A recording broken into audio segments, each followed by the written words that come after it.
I like this problem. Problem catches a lot of people, but I like it. It says that if we have 4 identical particles, each with mass m, and they're located as shown, we connect them by light sticks to form a rigid body. We're going to assume that each of the masses are point masses. We want to know what is the rotational inertia of the array as it rotates around this axis.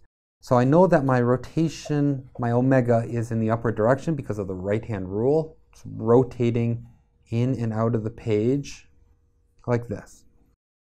So if I were to track this mass, it would go behind it and come back forward. Same thing with this one, it would come around. This large one would do a big, large loop.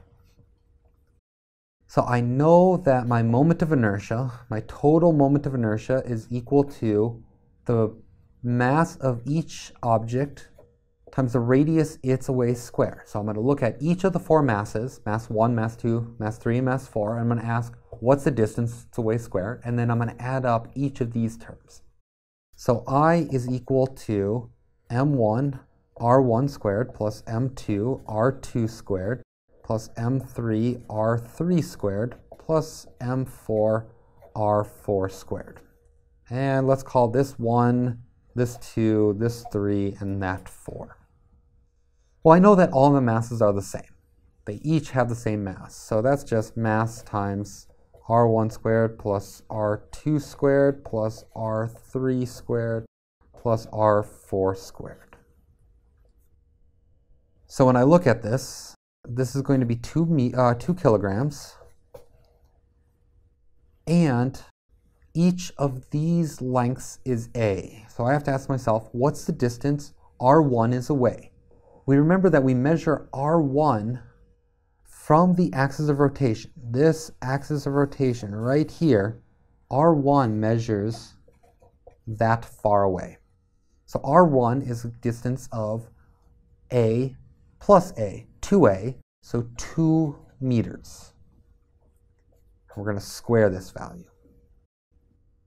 R2, on the other hand, we'll notice that our second object is at the radius. And we measure from the radius to where that mass is attached.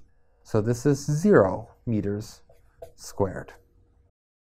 R3, on the other hand, we go from the axis. This axis of rotation extends from infinity to minus infinity.